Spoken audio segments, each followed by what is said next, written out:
ನಮಸ್ಕಾರ ಸ್ನೇಹಿತರೆ, ಸನಾತನ ಧರ್ಮವು ಹೇಳಿದ ಅನೇಕ ವಿಷಯಗಳನ್ನು ನಾವು ಇನ್ನೂ ವಿಶ್ಲೇಷಿಸುತ್ತಿದ್ದೇವೆ. ಭಾರತೀಯ ಧಾರ್ಮಿಕ ನಂಬಿಕೆಗಳ ಪ್ರಕಾರ ಸಮಯದ ಲೆಕ್ಕಾಚಾರವನ್ನು 4 ಯುಗಗಳಲ್ಲಿ ಮಾಡಲಾಯಿತು. ಅವುಗಳೆಂದರೆ ಕೃತತ್ರೇತ, ದ್ವಾಪರ, ಕಲಿಯುಗ. ಕಲಿಯುಗದಲ್ಲಿ ಜನರು ಕರ್ಮವನ್ನು ತೊರೆದು ಧರ್ಮವನ್ನು ಅನುಸರಿಸುತ್ತಾರೆ ಎಂದು ಮೊದಲೇ ಹೇಳಲಾಗಿದೆ. ವಾಸ್ತವವಾಗಿ ಕಲಿಯುಗದಲ್ಲಿ ಧರ್ಮವು ಒಂದೇ ಕಾಲಿನ ಮೇಲೆ ನಡೆಯುತ್ತದೆ. ಈಗ ಒಂದು ಕಥೆಯನ್ನು ಹೇಳೋಣ. ಇದು ಮಹಾಭಾರತದ ಕಾಲದ್ದು.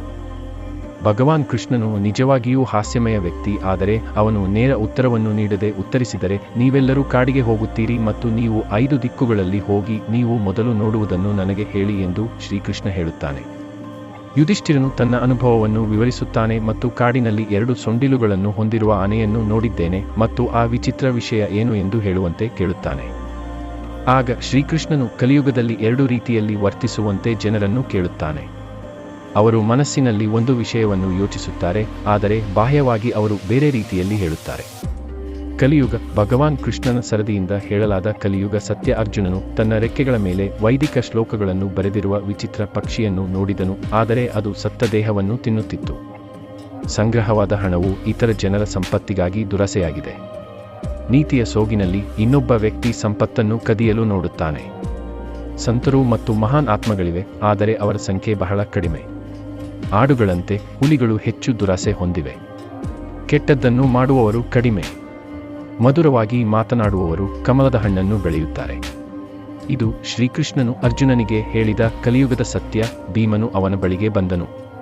ಹಸು ತನ್ನ ಕರುವಿಗೆ ಆಹಾರವನ್ನು ನೀಡುವುದನ್ನು ನಾನು ನೋಡಿದ್ದೇನೆ, ಆದರೆ ಕರುವಿಗೆ ರಕ್ತಸ್ರಾವವಾಗುತ್ತಿತ್ತು. ಆದರೆ ಹಸು ತನ್ನ ಕರುವನ್ನು ನನಗಾಗಿ ಇಟ್ಟುಕೊಂಡಿದೆ ಎಂದು ಅವನು ಅವನಿಗೆ ಹೇಳುತ್ತಾನೆ. ಭೀಮನ ಸಂದೇಹಕ್ಕೆ ಉತ್ತರವಾಗಿ, ಕಲಿಯುಗದಲ್ಲಿ ಪೋಷಕರು ತಮ್ಮ ಮಕ್ಕಳನ್ನು ಈ ರೀತಿ ಬೆಳೆಸುತ್ತಾರೆ ಎಂಬ ಭೀಮನ ಪ್ರಶ್ನೆಗೆ ಶ್ರೀಕೃಷ್ಣನು ಉತ್ತರಿಸಿದನು. ಅವರು ಸ್ವಂತವಾಗಿ ಏನನ್ನಾದರೂ ಮಾಡಲು ಬಯಸುತ್ತಾರೆ, ಆದರೆ ಅವರ ಪೋಷಕರು ಅದನ್ನು ಇಷ್ಟಪಡುತ್ತಾರೆಯೇ ಅಥವಾ ಇಲ್ಲವೇ ಎಂಬ ಬಗ್ಗೆ ಅವರಿಗೆ ಅನುಮಾನವಿದೆ.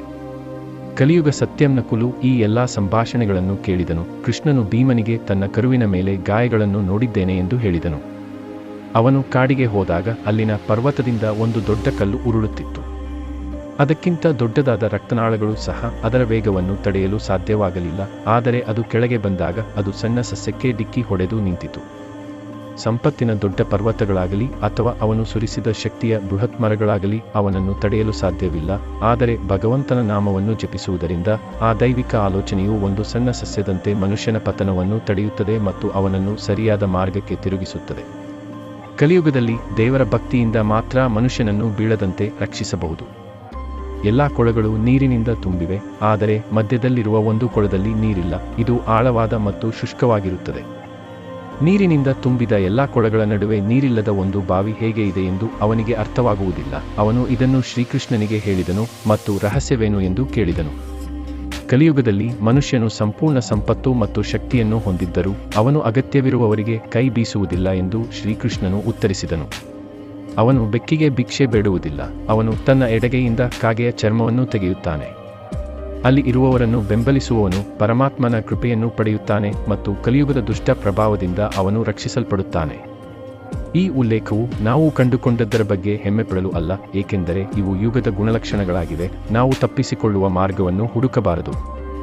ಅಥವಾ ಕಲಿಯುಗದ ಜನರಿಗೆ ದೇವರ ಸಂದೇಶವು ಅದು ತುಂಬಿದ ಸ್ಥಳವನ್ನು ತೋರಿಸುವಂತೆ. ನಿಮಗೆ ಈ ವಿಡಿಯೋ ಇಷ್ಟವಾದರೆ ಅದನ್ನು ಲೈಕ್ ಮಾಡಿ. ಈ ರೀತಿಯ ಹೆಚ್ಚಿನ ವಿಡಿಯೋಗಳಿಗಾಗಿ ಈ ಚಾನೆಲ್ಗೆ ಚಂದಾದಾರರಾಗಿ ಬೆಲ್ ಐಕಾನ್ ಮೇಲೆ ಕ್ಲಿಕ್ ಮಾಡಿ. ಮುಂದಿನ ವಿಡಿಯೋದಲ್ಲಿ ನಿಮ್ಮನ್ನು ಮತ್ತೆ ನೋಡೋಣ. ವೀಕ್ಷಿಸಿದ್ದಕ್ಕಾಗಿ ಧನ್ಯವಾದಗಳು.